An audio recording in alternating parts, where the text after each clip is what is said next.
Good evening, ladies and gentlemen, and welcome to another episode of Tailgate Trash Talk. This is episode 4, and welcome. And thank you for joining us for another great trash talking episode. Gary Freeze is running a little bit late tonight. No worries there. He will be here. And again, Mr. Gary Freeze Sr., appreciate you joining us again for the 4th week in a row. We appreciate it, sir. Thank you very much. So last weekend, what a great weekend of college football. Gary, Hey, sir. It was a great weekend of college football. Oh my, such a great weekend of college football. And man, so many more upsets. Yeah, buddy. So many good games and big monster one too. Monster games. And, with our picks last week, I was definitely behind the 8 ball last week on things because of my week prior in picking games. And, I wish I would have picked a few more upsets to kind of break even, right? Get myself back up to 50-50. But that wasn't the case. But man, this is why college football is one of the best sports out there. And this is why I think everyone, you, myself included, look forward to college football, that opening weekend. And once that first kickoff, takes place, it's game on for the rest of the season. And it doesn't matter if you're the number 1 team or not. There's a shot someone's going to take you down. And it happened last week.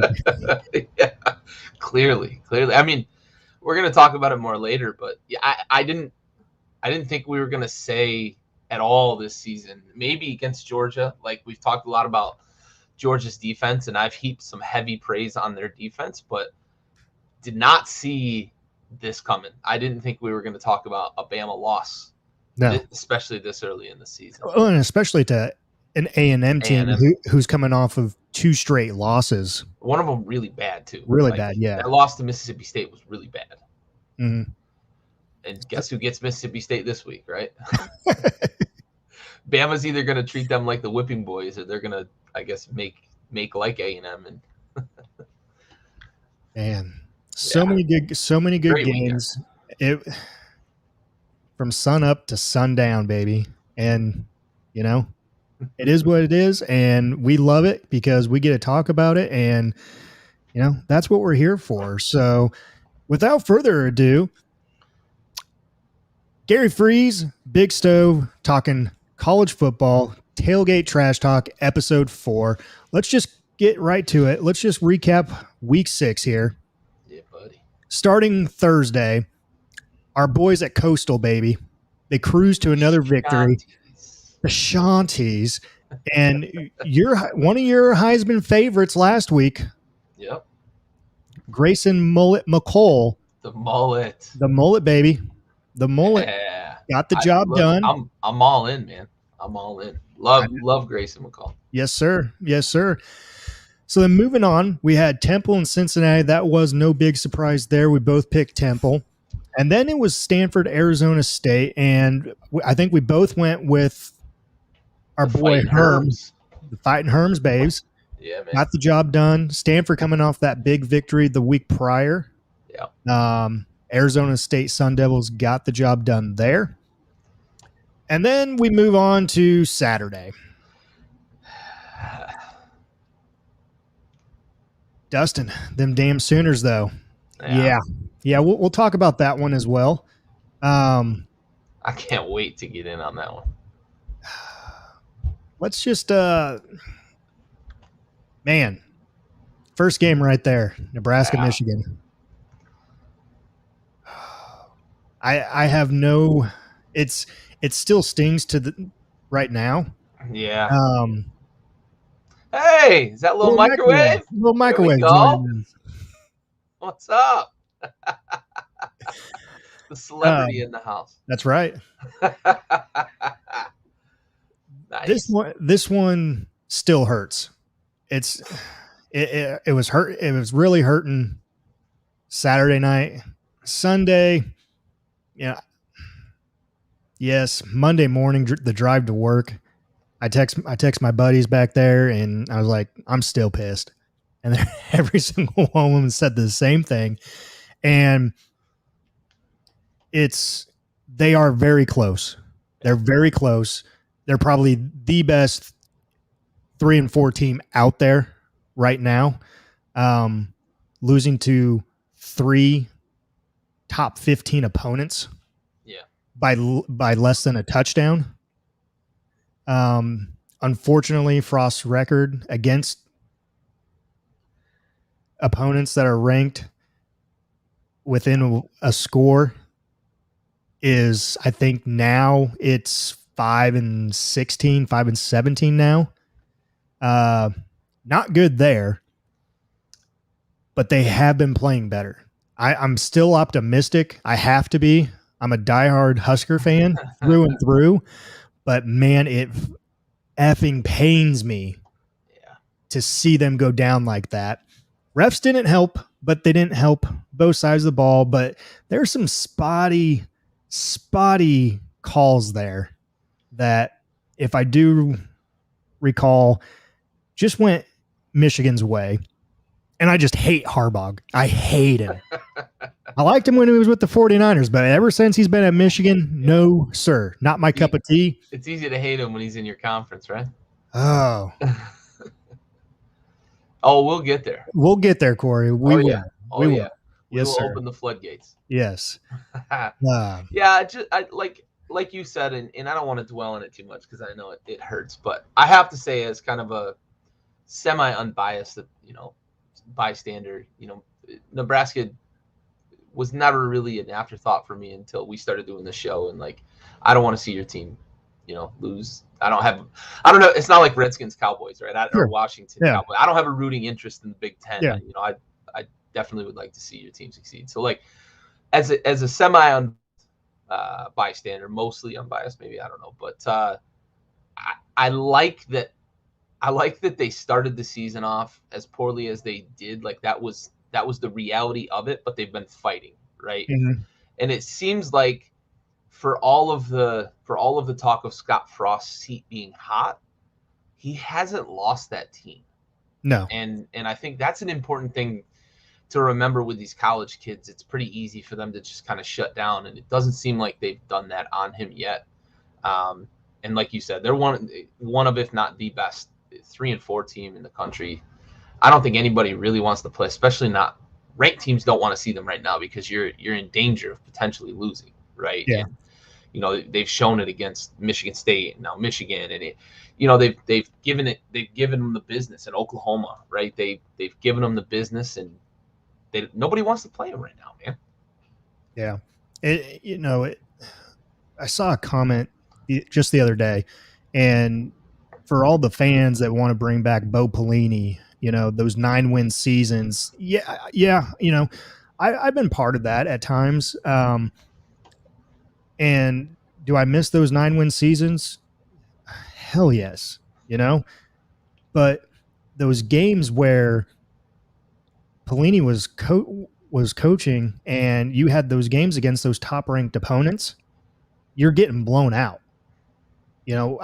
Wisconsin's a big one for me that I remember. I can't think of the running back right now, but he ran all over Nebraska. I think ran over for 200 yards and four tutties against them. And was that Melvin Gordon? Melvin Gordon, thank you. Yes. Yeah, I remember. He was a monster. He was a beast. Yeah. Yeah. You don't want to let that guy get loose. No. And, it was just those ranked opponents that always getting blown out on. And that's ultimately, I think what really got him fired alongside some other things. Did I like his feistiness? Yes. Frost's demeanor is a little bit more laid back, more of the Tom Osborne approach to things. Still has feistiness in him. But Frost's record, though, against those ranked opponents, he's not getting blown out. Yeah. He's keeping it close and everything, and especially this year, those 3 opponents that have been ranked, all within a touchdown. Yeah. They're very close. So got to keep the faith, and it'll happen. I really don't think his seat is hot right now. I really don't. Yeah, I think they've played to the point that I think he's safe as long as they don't take a turn, the rest of the season. Yeah. They continue to fight, they continue to play hard. I think Nebraska really wants him to succeed in Nebraska too. He's the homebred, he was a superstar at Nebraska, and Yeah. they want him to succeed there. Yeah. Everyone, Always thanks. It's always Dwayne's fault. it's always the Dwayne's fault. Yeah. Everyone wants to see, the homegrown kid succeed, and he wants to do the same. He wants to get Nebraska Oh sure, back back in to national national prominence. prominence. Yes, exactly. Yep, Is it going to absolutely. be like it was in the 90s? No, can't be. It's going to be, his version of it, and it'll get there. It's taken a little bit more time than I think he thought. Yeah. And everyone else is wanting it to take as well, but we'll get there. We'll get there. So moving on, the soapbox, Oklahoma, Texas. Wow. What a game. What a game. What a bunch of storylines coming out of this game too. Yes. Just incredible. And Spencer Rattler, every chance I've had this season, I've called him a trash can, and he proved it again, and then proved that he's a trash can of a human being. After the game, yeah. And even like during the game, I didn't see the video live, but Caleb Williams had that touchdown run when he first came in the game, 59-yarder on a 4th and fucking 1, where he dump truck one dude, juked another guy, and then just ran away from everybody.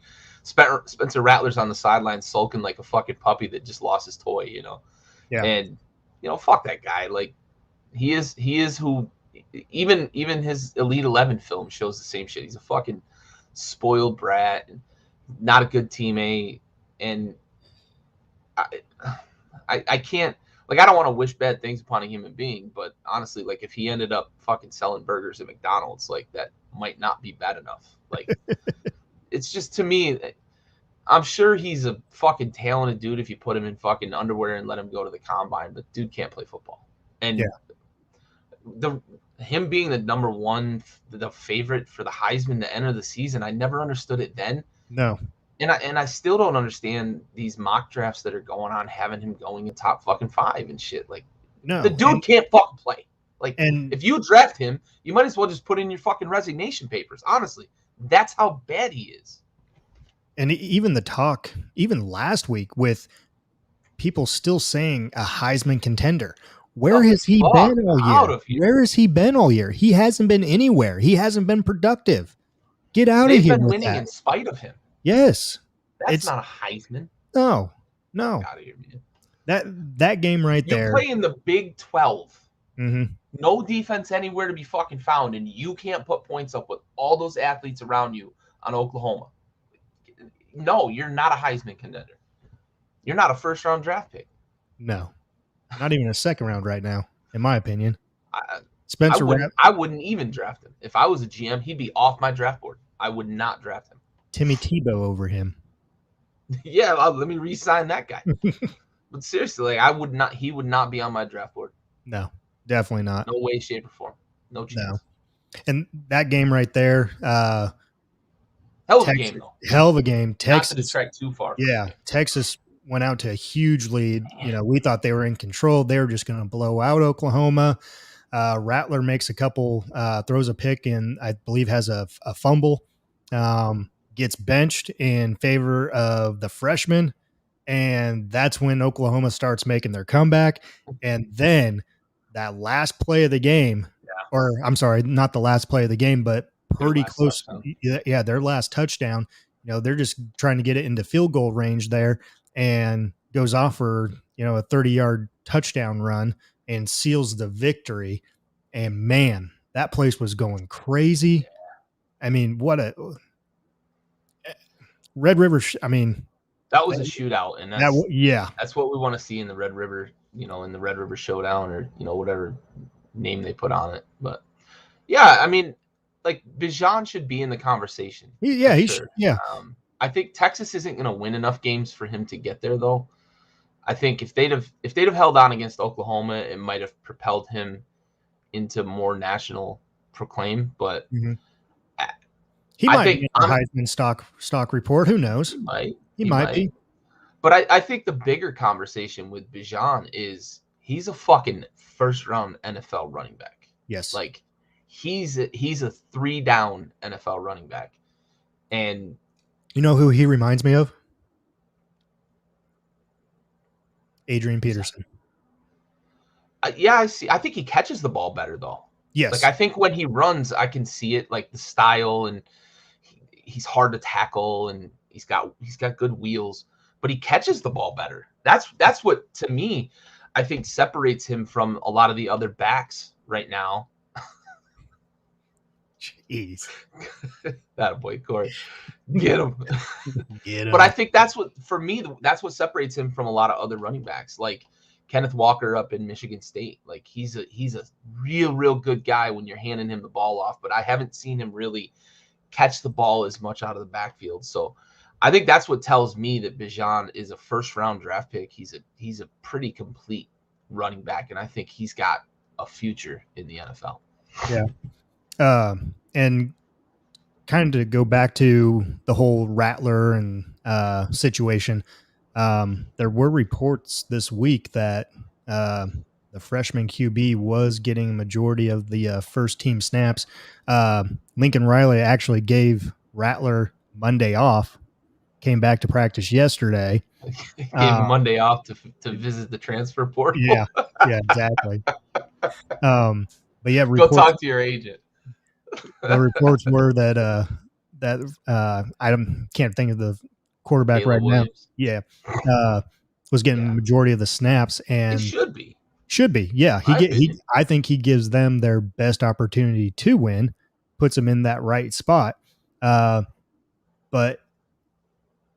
so that report that came out was by a student or something, or someone that was using with insider binoculars. knowledge. Yes, and did a report about it, leaked it, and so now Lincoln Riley cut off all media credentials for the rest of the week leading up to the TCU game.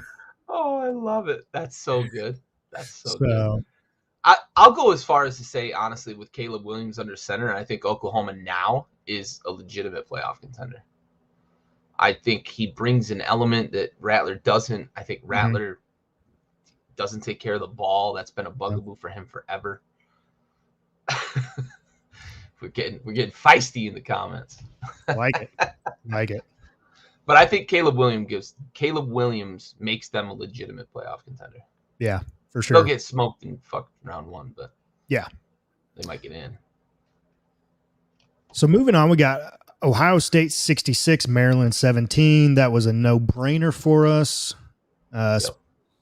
And then LSU, Kentucky. I think this was a game where we felt LSU was going to get back on track. And I believe we both picked LSU, didn't we? We did. I think we also talked a lot about this was one of those games that, Kentucky, they start to build momentum, and then you see them slide back, and, Mark Stoops, and, they proved me wrong.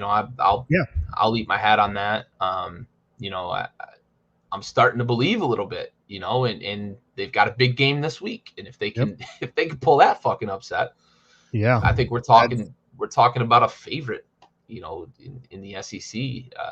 I don't, not to spoil a pick or anything, but I certainly don't think they're going to pull that upset. Never know. If they do, that's an instant shot of credibility. Exactly. And with that win, Ed Oregon's seat just became a little bit hotter. Yeah, a little toasty down there for Coach O. Yep. Moving on, the game of the night. Yes. You had Texas Oklahoma as game of the day, and then you had Alabama Texas A&M game of the night. And what a victory it was for them Aggies. You aren't kidding, man. This talk about a signature win for Jimbo at A&M. He hasn't really had that game yet. They No. won a bunch of games last year, and that was why they were ranked so high this year. But this is a signature win. This is something to hang your hat on, and on the recruiting trail as well. This is something to hang your hat on preparing for next year, because they're obviously out of playoff contention this year. But this is a game that you can start to build, the foundation of a sustainable program going forward. On top of the fact that it's A&M, it's College Station, and it kind of recruits itself. But this is something you can really start to build on, knocking off Alabama, the juggernaut, the seemingly immovable force. Well, you got that monkey off your back too, Yeah, because Saban was, you beat Big Daddy Nick. yeah. I mean, no assistant 0 coach, and no former 24. assistant. 0-24 or 0-25. Yeah, you got that monkey off your back. Um, you got a great victory, last second field goal. Um, yeah, definitely. And that's what they brought him in to do, Yep. was Yep. beat Alabama. Yep. You finally got it done. Big game, especially after following, two losses. Yeah. You needed that victory. I mean, we all picked Alabama. I mean, I think everyone picked Alabama, Yeah. and everyone was giving Texas A&M their third straight loss. And you come away with that victory like you did, and I tell you what, that was Alabama's offensive line looked lost Yeah, there was a little bit of that.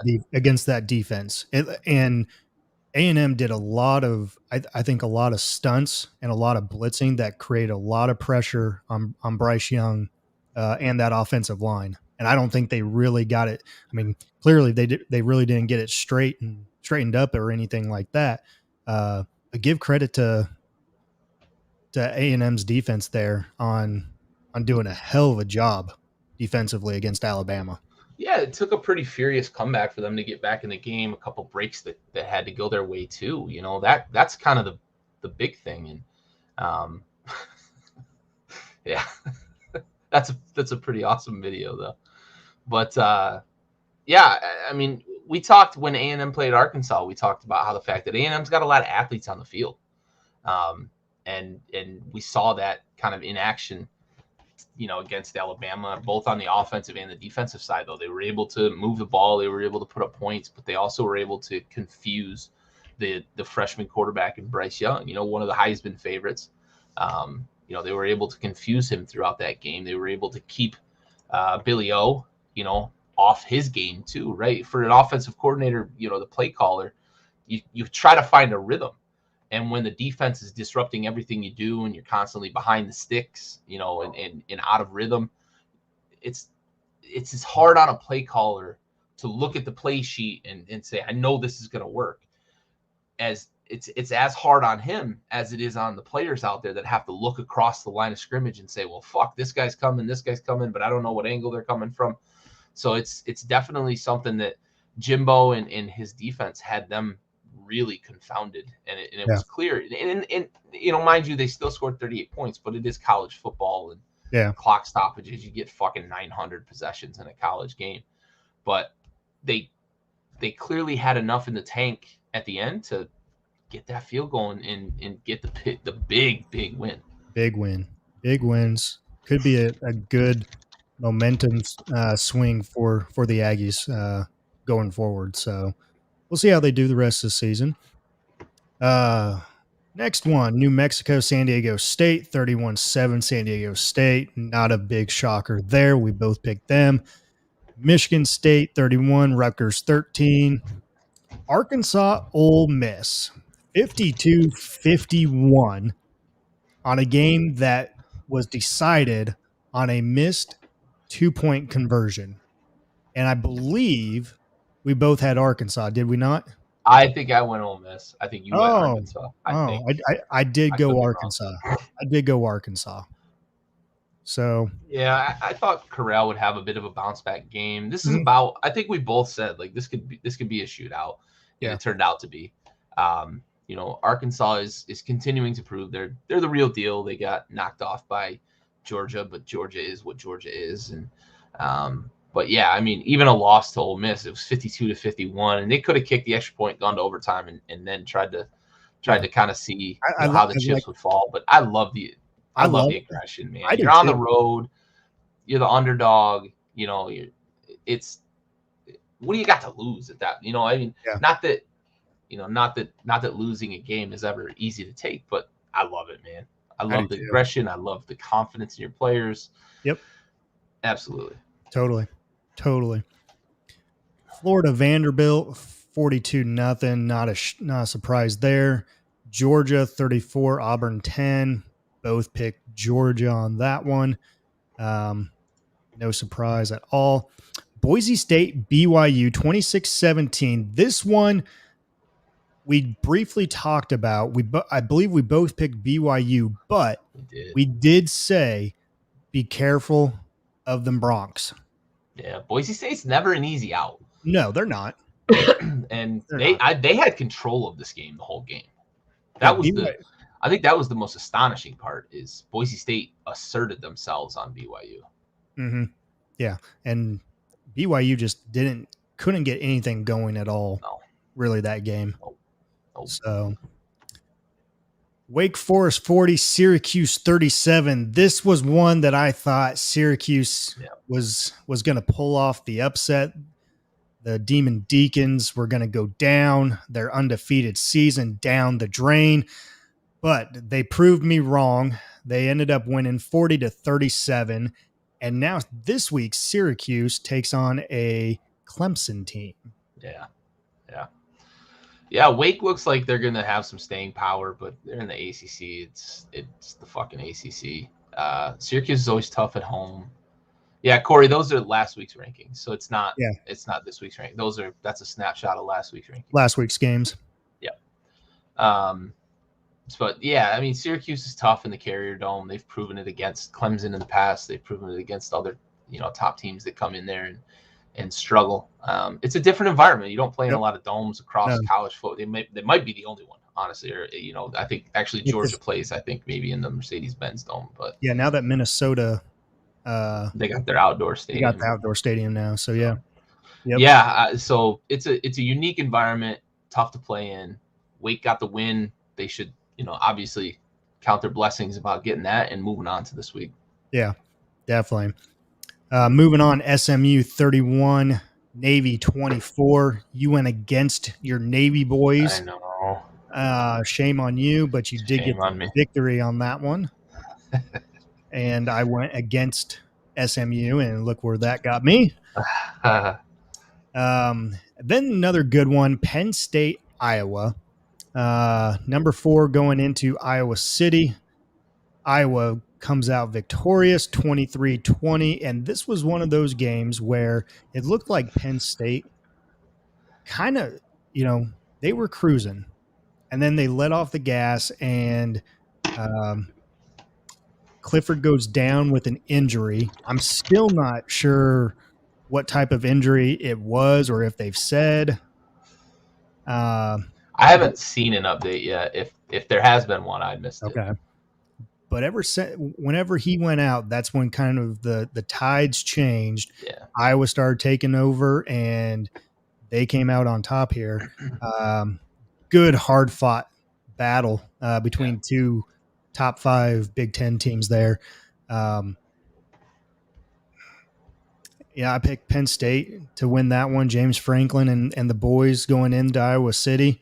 Iowa proved me wrong. Again, that defense, though, that Iowa has, they're on a tear. Yeah. Ever since that Maryland game, I think they have 10 picks in their last couple games. 10 picks.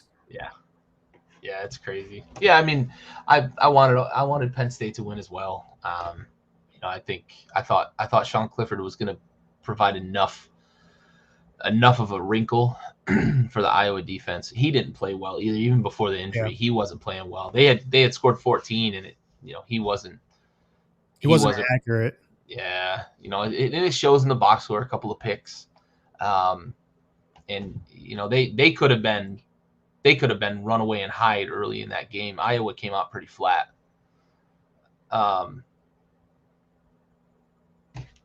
Jesus, I thought you were playing something. I got fucking noise in one of my tabs. God, technology. Anyway, yeah, Iowa came out kind of flat though, and I think Penn State, if Clifford had played what we'd seen from him previously in the year, and what honestly had him in my Heisman rankings, they might have run away and hide, but he was pretty bad early. A couple of picks that kept Iowa in the game, and then the injury obviously, and that changes their entire offense. And as you said, Penn State just seemed to let off the gas. I don't know if the sloppiness early from Clifford made them tentative, and then the injury added to that. But yeah, they just kind of let Iowa creep back and back and back, and eventually Iowa took the lead, and Penn State just couldn't turn it back on. Yeah. Yep. So moving on to the last game that we picked, Notre Dame 32, Va Tech 29. I picked this upset as well. Going into Sandman here. Yeah. Blacksburg's tough, man. It is. Blacksburg's tough. I think that's why they were only what I tell you. I think it was like 2.5 or 3. It wasn't much. Or maybe a point and a half. It wasn't much. Wasn't much at all. I picked that upset. Thought I had it. Man, they did too. They were in a good spot.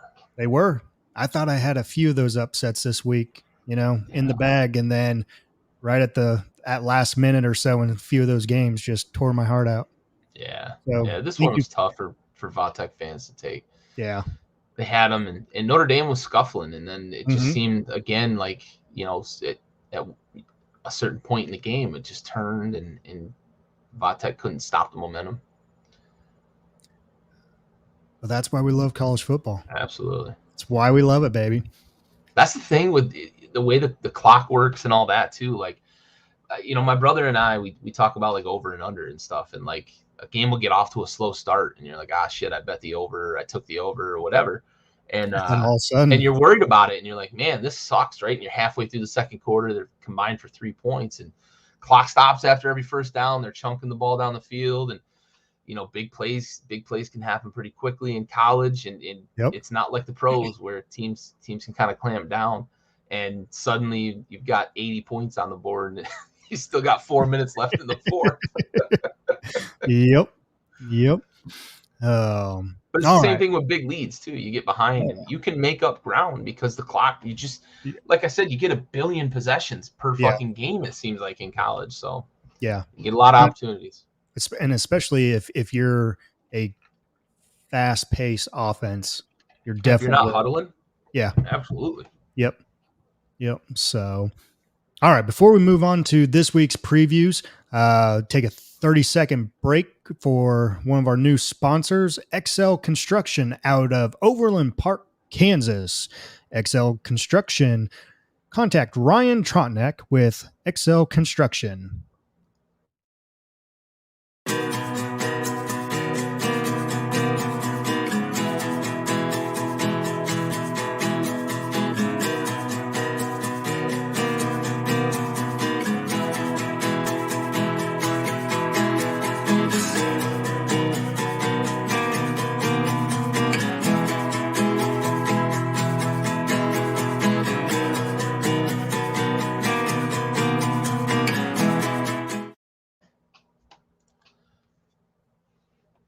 That was XL Construction out of Overland Park, Kansas. Thank you, XL, for that sponsorship and brief tailgate timeout. All right, moving on. We got week 7, baby. Week 7, here we go. We've highlighted 5 games that are our locks for the week. Got some great games going on Friday night. I love it. I love that we have football on Fridays, and look at the time, both 10:30 start times on Friday night. Gotta love it. Oh man, love it. California, Oregon should be an easy game here for the Ducks. Yep. Moving on, you got San Diego State. They moved up a slot from last week and play San Jose State. Yeah, they should roll. Yeah, definitely. All right, moving on to Saturday, UCF Cincinnati. This is a game that I think is is one to watch. And just for the fact, I know UCF is down this year compared to a few years, years past and everything. Cincinnati, our Heisman favorite ever since the Notre Dame game. Yeah, Uh, buddy.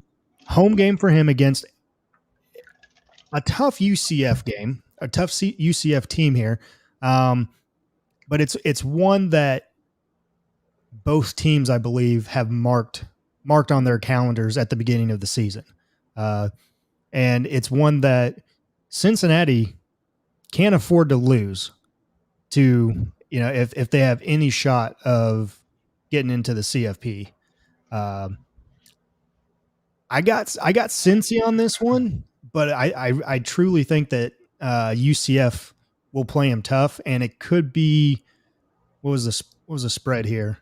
21. Wow, That's a big I spread. that's a big spread. I think it's going to be more along the lines of maybe a 10-point game. Yeah.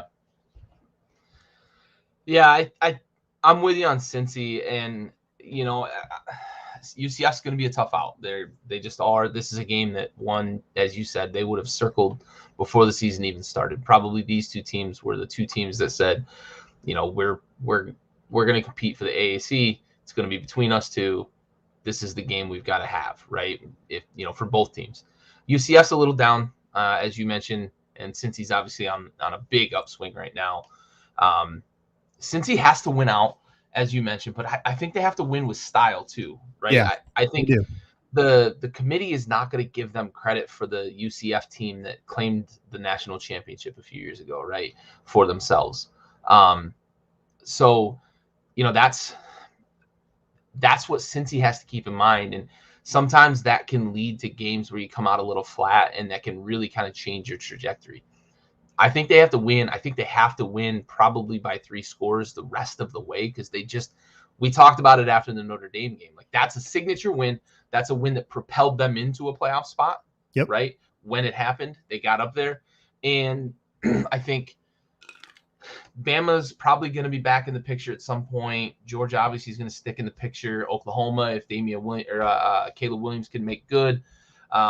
So since he's really going to be jostling for that last playoff spot, depending on how the other Big Five or Power Five conferences fall into place, I think they have to win and win big, because they just don't have anyone left on their schedule. This game with UCF is, the committee's going to see, UCF's in a down year. This is not the win that it was maybe a couple of years, that it would have been maybe a couple of years ago. So unfortunately, I think that UCF is going to play them tough. I hope that I'm wrong. I hope that Cincy can come out and they can put it to them and win by 4 scores. Let them win by 28 or so. Keep them style points in play, because I'm fully on board. I want to see Cincy in the playoffs. I want to see Cincy as the first non-Power 5 team in the playoffs. Yeah, definitely. And I think you hit the nail on the head with this one. They have to win with style. They have to earn those style points. And unfortunately, for them and for, the teams that they're playing, they're going to be trying to put up some big points against you, because, they're on the outside looking in right now. Yeah. And they need to earn those points in any way possible to be in contention when it comes down to the final rankings. Yeah. And we're getting close to the first CFP, rankings to be released. And I'll be curious to see where they put Cincy at that point, because the Notre Dame win will still be pretty fresh in mind, but they'll have played, I think, 3 conference games by the time the rankings are first released. So it'll be interesting to see how they either punish them for those games or reward them for that Notre Dame game. Yeah, for sure. All right, moving on. We got Michigan State, Indiana. Going Michigan State here. I'm surprised by this line. I really am too. Yeah, the 4.5. Yeah, I know Indiana's tough, and I know Indiana can be pretty tough at home, but dude, like, Michigan State has been rolling. I would have expected this to be closer to 7.5, but Vegas seems to always know more than we do, I guess. Right. Oh, Oklahoma State taking on Texas. Texas coming off that nail biter of a loss there. Yeah. You know, gonna be tough. Gonna be Yeah. tough. Yeah. This is another line that surprised us. I was surprised this one was so big. I would have expected this to be closer to, a field goal, maybe a point and a half, too. Texas, while I don't know that Oklahoma State is as good as their ranking shows because they're 5-0 or 6-0, I I think they're going to compete with Texas. I don't know, man. Texas disappointed me pretty bad last week, so maybe I'm a little scarred. Maybe I'm a little jaded. I picked them to beat Oklahoma. I wanted them to beat Oklahoma, and they had it in the bag and let me down. So maybe I'm a little jaded with this one, but this was a line that surprised me how big it was. Yeah.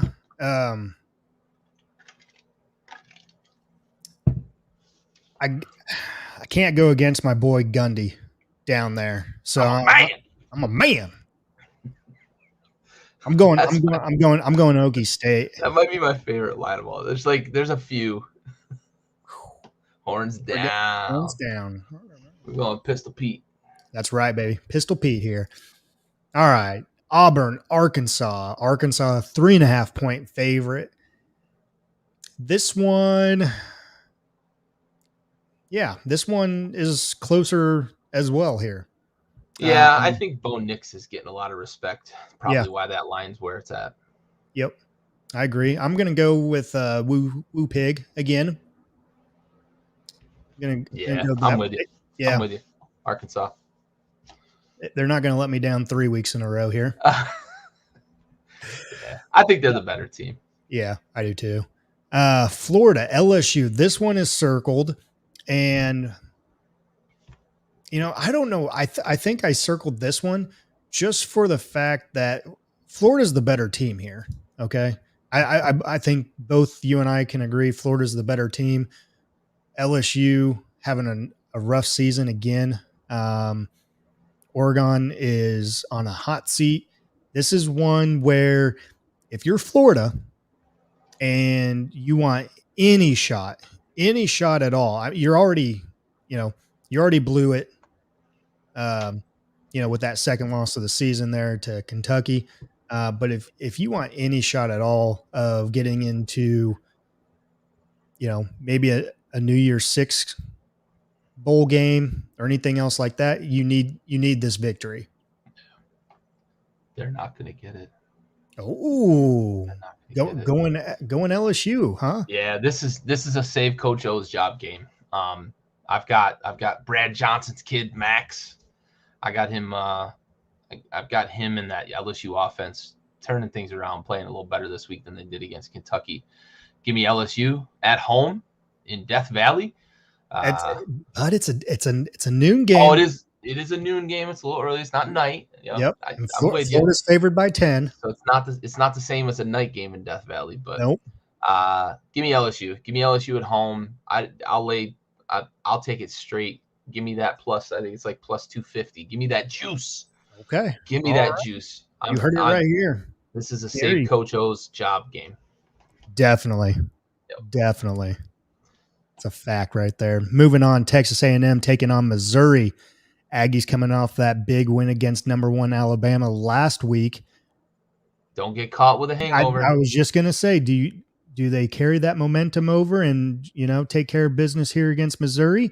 Only an 8.5 point favorite. Yeah, I mean, I think they do, but man, don't get caught staring at your prize. Exactly. Don't keep looking in the mirror. Both of us going Texas A&M on that one. Next game circle, Kentucky, Georgia.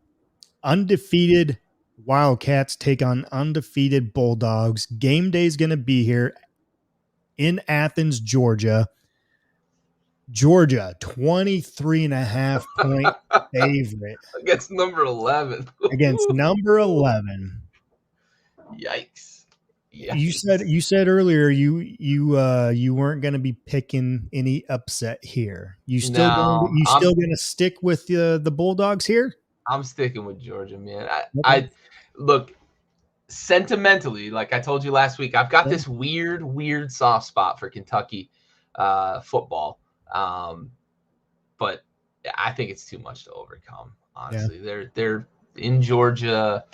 Georgia just looks like they're on a mission. They look different than in years past, especially on that defense. I just can't.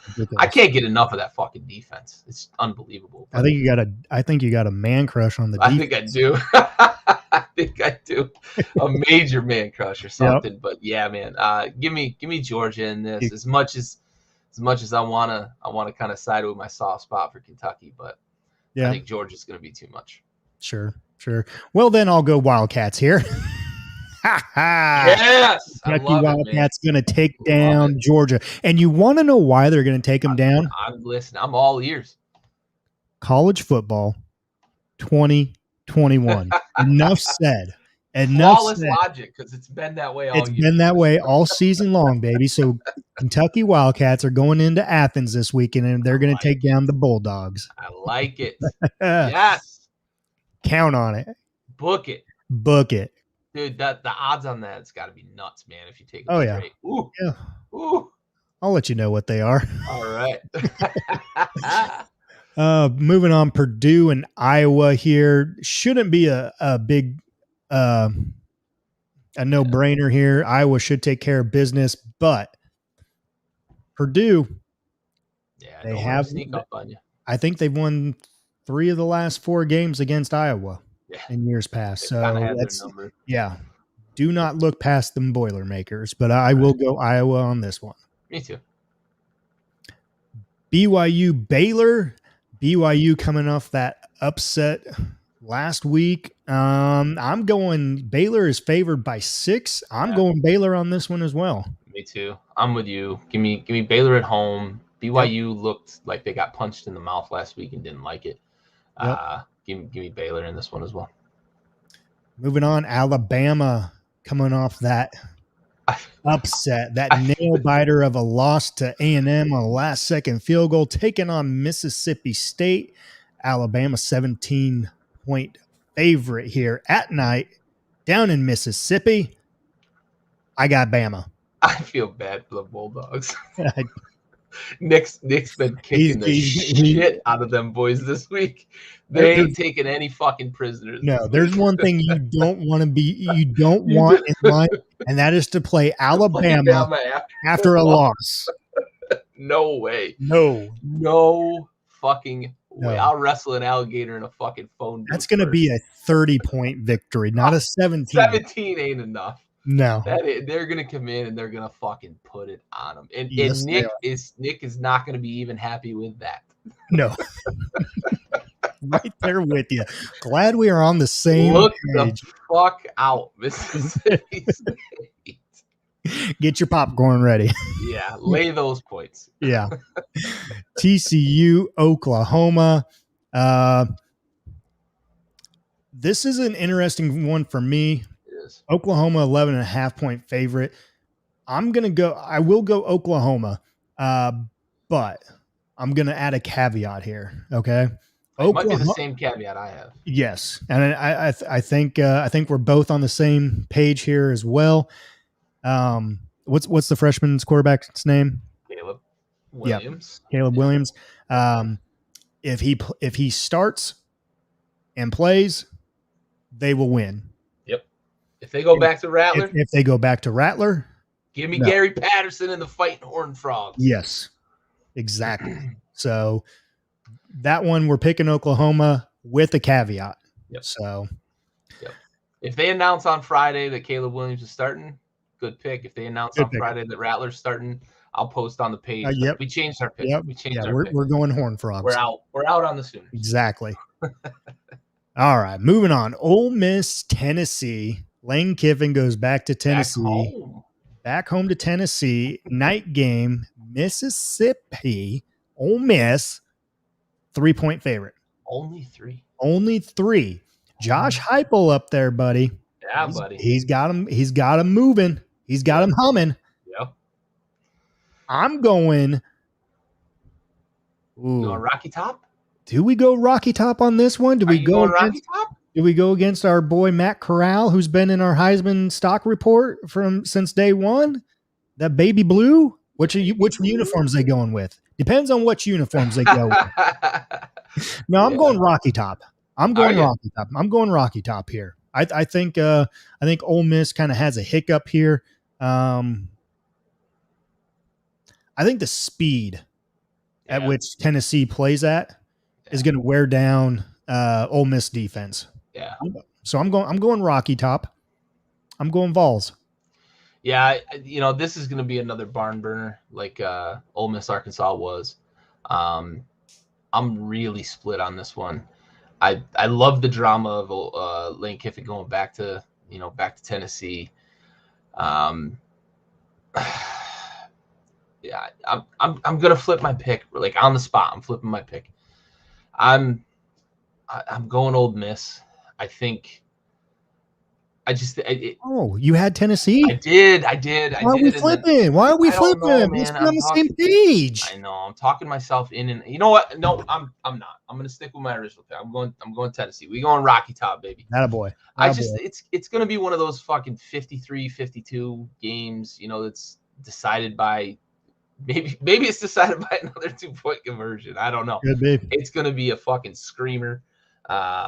I think Tennessee is headed in the right direction, as you said, with Heupel. So yeah, I'm in. We're in on this together. We're riding together on Tennessee. We ride together, die together. Yep. All right, NC State, Boston College. NC State 3-point favorite at Boston College. Night game here. Yeah, this one's going to be a good one as well. I'm going Boston College though. I know the Wolfpack have had that victory over Clemson, but I'm going BC with this one. Yeah, me too, because they're at home. I like the style of football they play. They muddy the water. They want to punch you in the mouth and beat you up. Give me BC over NC State in a nail biter, a close one, but they're at home. Give me BC. All righty. Last game that we have for you, night game, 10 o'clock kickoff. Our boy Herm Edwards taking on them Utes of Utah. This is Arizona is only a 1-point favorite. Yeah. 1-point favorite. Yeah. That's a tight line. Vegas doesn't know what they're talking about. You got Herm. You got Herm in a blowout. Man, you got them Sun Devils down there. They've been playing good football. They have. Yeah. Arizona State. Yeah. Book it. I'm with you. I think they win by more than I think probably I'd say at least maybe 2 scores. I'm going 2 scores here. Yeah. With there. So I get on board with that. So there's our picks for this week's games. Not that many I think ranked opponents playing against each other. You have Kentucky and Georgia is the 3:30 game, and then the only other ranked versus ranked team is your Oklahoma State, Texas. Yeah. But I think on paper this looks like it could be a slow weekend, but there's some matchups here that I think have potential to really shake some things up again, baby. Why not? So. I think so. Every week so far we've had some shakeups. Yeah. Just another one. Oh yeah, absolutely. If Stoops gets it done against Georgia, that's gonna fucking throw a real wrench, because that means that Bama doesn't have a clear path to them and Georgia getting into the playoff. Then it becomes a do or die game in that SEC title game if they both have a loss. Yep. Very true. Assuming and of course Kentucky's still in the equation. You can't just kind of count them out because they are undefeated. But it really mucks things up if Kentucky knocks off Georgia, which would be great because I love drama. That's what I love about college football. I love the drama. I always hated the BCS ranking system, but I love the drama. I love that every weekend matters. Yep. Very much so. Very much so. All right. With that being said, and our preview and picks for this week, we'll take a 30-second break from our sponsor, PocketPairClub.com. Pocket Pair Club, club number 26881. We'll be right back after this from our local sponsor, PocketPairClub.com.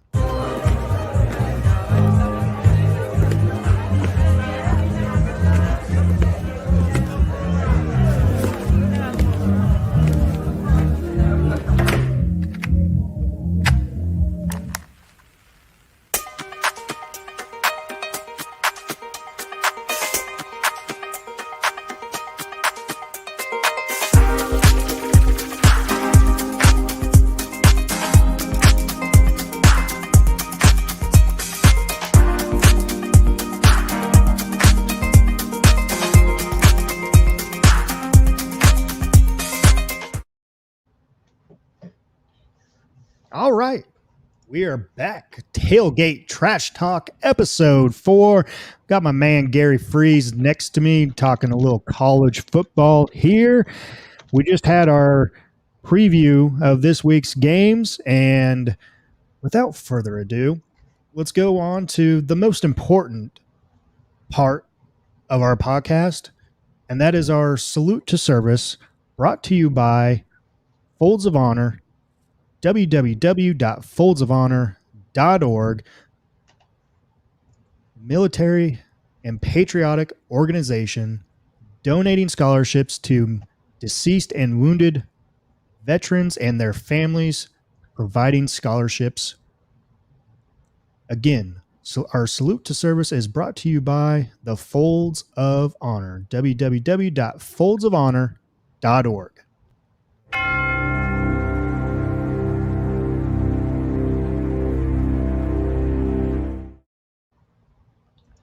All right, so this week's episode, I was digging through some and trying to find something maybe unique or even something maybe super recent. This one actually took me back to over a year ago, but this unfortunate incident happened on July 4th of last year on Independence Day. So this episode goes out to Army PFC Alexander Blake Class. As I said, he died July 4th, 2020. Another thing that stuck out was 20 years old. It's always too soon, but man, that is way too soon. Class died in a non-combat related incident at Camp Novosello in Kosovo. Incident was under investigation then. They found no foul play since. He was assigned to the 2nd Battalion, 162nd Infantry Regiment, 41st Infantry Brigade Combat Team, part of the Oregon National Guard. PFC Blake Class was from Wilhelmina, Oregon. The unit he was attached to was conducting training, deployed to Kosovo. As I've said in the past, we see a lot of these kind of non-combat incidents. Fight like we train like we fight. And sometimes these things can happen when you're pushing the envelope that far. Hate to see it, especially with somebody so young, so just green. So Army PFC Alexander Blake Class, we have to watch.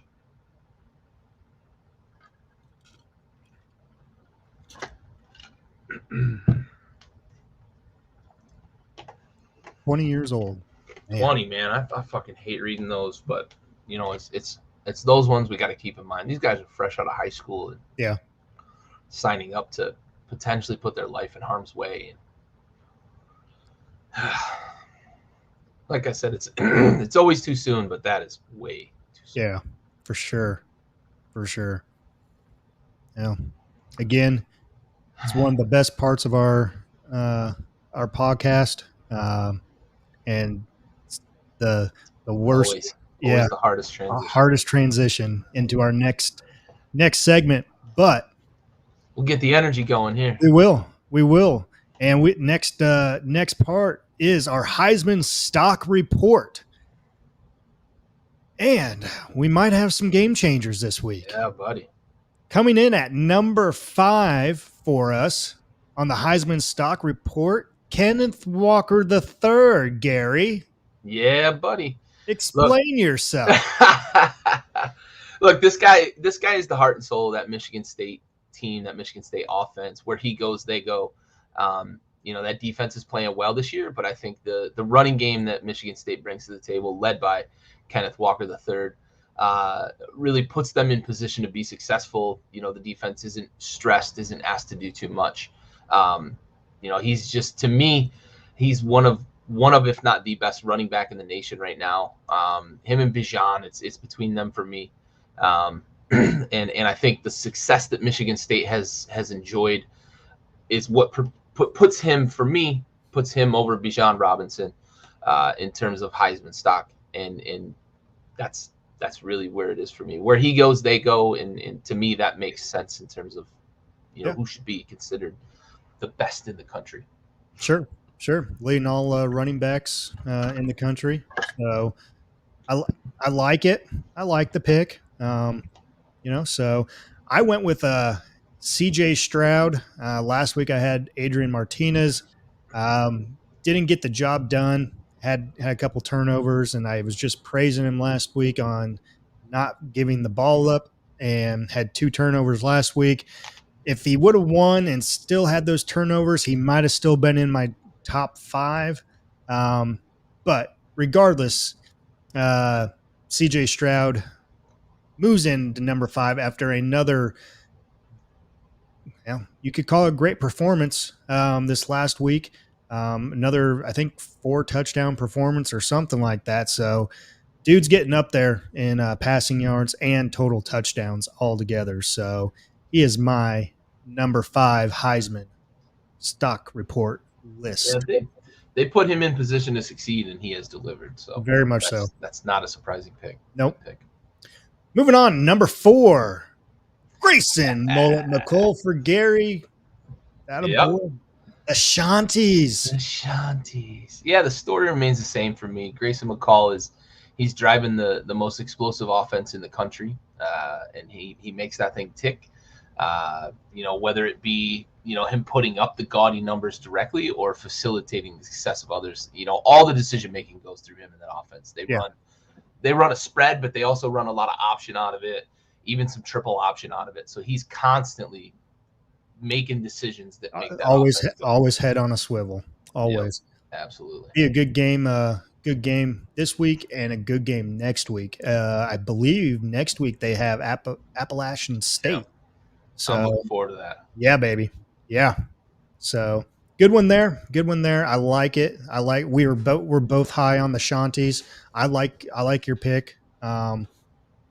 So I'm going Kenny Pickett again. He was at number 4 last week for me. Stays at number 4 this week. Had a bye week, so back at it this week.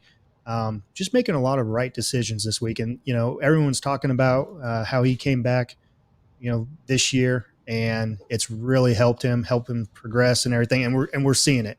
And so he's definitely improved his draft stock by coming back an extra year. So looking forward to seeing what he has to do this week. Moving on, number 3, we're both with Matt Corral and the Baby Blues. The Baby Blues. Yeah, good recovery game for him this week. Put up some big numbers. I talked about it last week. I dropped him pretty harshly last week after the game. He didn't look very good at all. But he's still putting up numbers, and I think if they continue to win and he continues to put up these big numbers, his stock's going to continue to go up. Yep, for sure. No, he stayed the same for me. Had a good victory this last week, so staying there, and we'll see how he progresses. Never know. We'll see how he does this weekend. Moving on, number 2, we're both in agreement here. Bryce Young, no change for us here on this one as well. He was at our number 2 spot last week. Even after a loss this last weekend to A&M, he stays at number 2 for both of us. Yeah, I think his numbers were just good enough in the loss to A&M, and the expectation for me is that Bama's going to bounce back and they're going to win, and he's going to put up big numbers the rest of the way. So I think this is more me projecting the fact that loss to A&M, while it hurts because they were an unranked opponent, he was still good enough numbers wise to stay here. Yeah, for sure. And moving on to the number 1 pick, and surprise, no change here, Mr. Desmond Ridder. And he's got a good game this week against UCF. But one thing I want to point out about him is he is not getting any love. God, I can't believe it. And he's not getting any love, and the same with Grayson Mullet McCall. Yeah. They're not getting any Heisman love at all, except from right here on Tailgate Trash Talk. Yeah. So, the OGs. When the time comes for when the national writers start putting these two in contention and contenders and favorites for this Heisman, we will be singing their praises and we will be telling them, look at us. Yeah. Desmond Ritter's been in our Heisman stock report since week 1. Grayson McCall is a 2-week star on the Heisman stock report. And we will be gloating all over social media that we had him in our stock report first in our Heisman contenders, and everyone will bow. Yeah. Herb Street, you're not breaking any news. We're going to peacock all over. All over. This has been noted from episode 1. And once the time comes, we will be gloating all over social media. You better believe it. Oh, that's your Heisman stock report for episode 4. Desmond Ridder stands atop again. So good times there. Man, I love the Grayson Mullet McCall pick. I'm surprised I haven't jumped on board with you and put him on mine, but I'd like to showcase a few others that are deserving. And since we agree on so much already on our top 3, and you have Grayson McCall, I might as well just bring in someone else. So, Yeah. But love the pick. Loved it last week. Love. Yeah, definitely. Definitely. So without further ado, we'll go to our top plays for this week. And we had a little technical difficulty, but we got the one and the most important top play here for you. So our apologies, my apologies, actually, it was my fault. Did not work out the way I intended. So had to improvise last minute, and we got the best top play from last week. And here it is.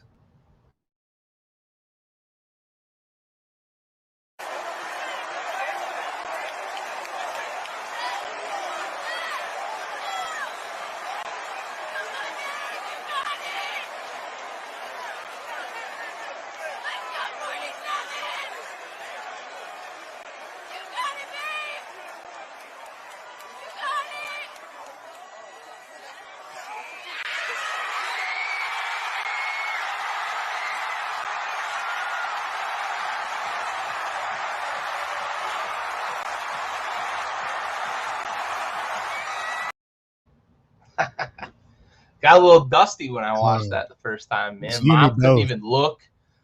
She's down. She got her eyes closed, couldn't even watch. His girlfriend runs on the field. That's his wife. Oh, wife. Sorry. Yeah, I didn't realize they were married. Yeah. Yep. Fuck. She run right out on the field. That's awesome, dude. That is awesome. That is fucking amazing. That's what college football is all about. College football, absolutely, man. You get those. That's the kind of emotion and shit you get with college football for sure. Exactly. That shit was awesome.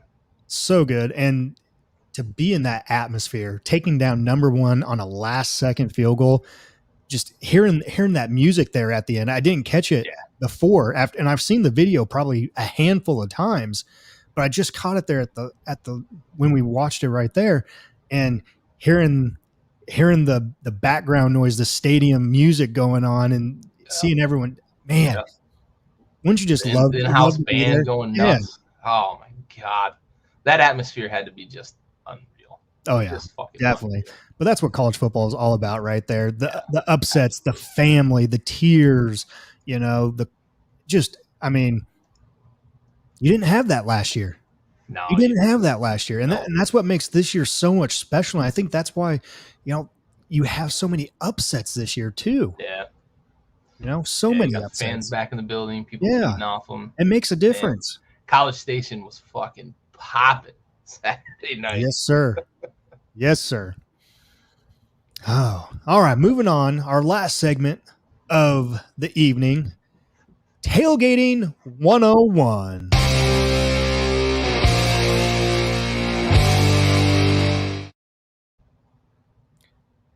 Gary, you came up with a great choice for Tailgating 101 this weekend. I couldn't be more proud of you because I was kind of mad at myself for not thinking of it. And you brought it up, and I was like, man, that's a great choice. So I'll leave it to you to bring it on out and ask the question.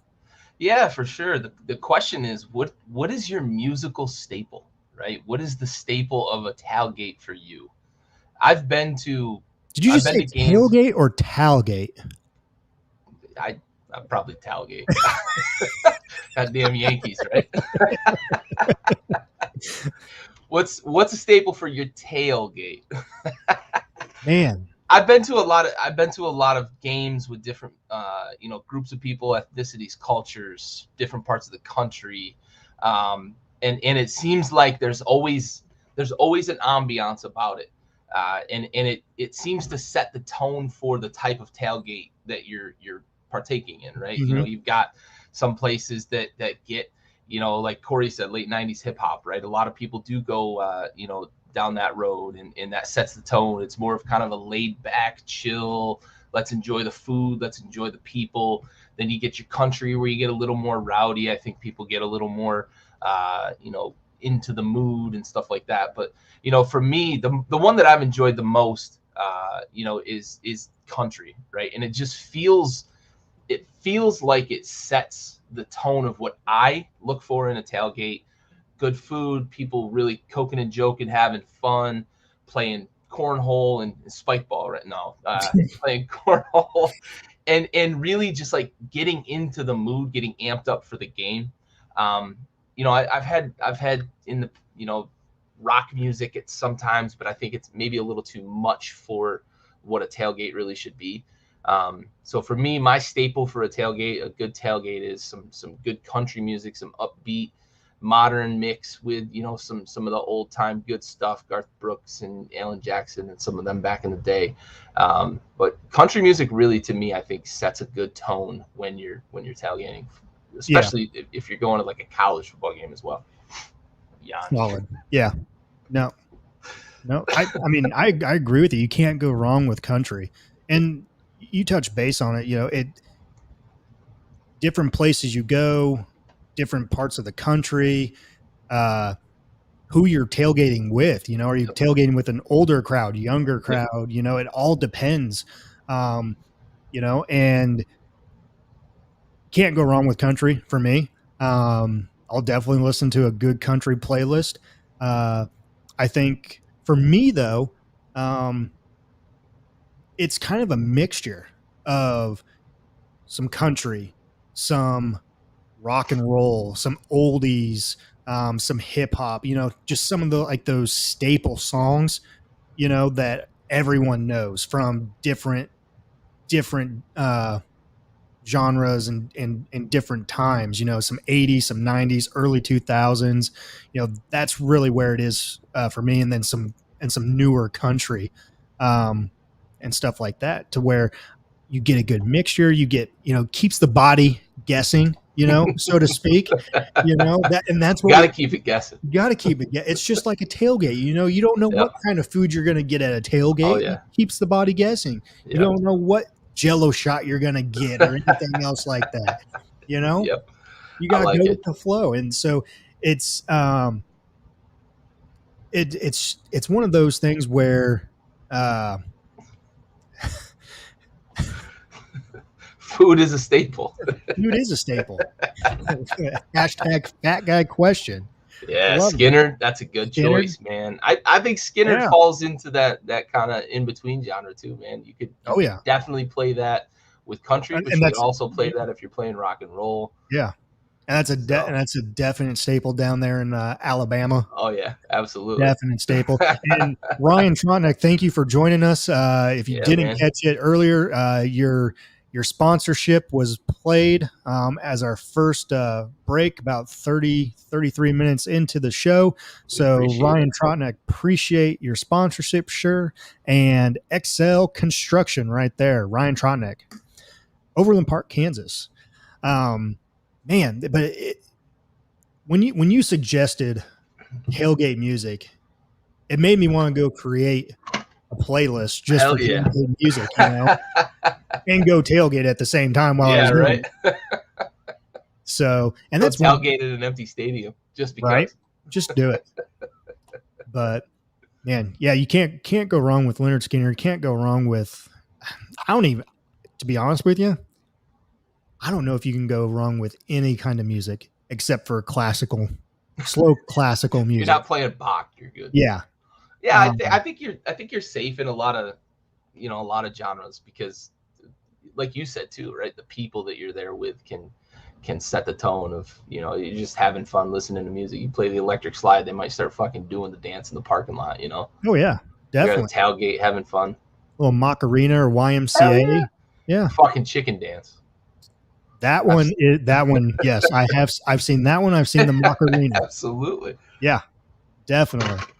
So great tailgating 101 choice right there by my boy Gary Freeze. So yeah, Ryan Tronick, thanks boys. No, thank you, sir. Thank We you. appreciate it, and thank you for tuning in as always. So with that being said, that is it for episode 4 of the Tailgate Trash Talk. And I'm excited for another week of college football. You said it earlier, it seems on paper it could be a slow weekend. Yeah, but I'm going to counter that with Yeah. you said earlier, college football 2021, baby. Exactly. Don't sleep on this weekend slate of games. Yep. Don't do it. There will be some upsets this weekend, and we picked some of them. Yes, we did. Absolutely.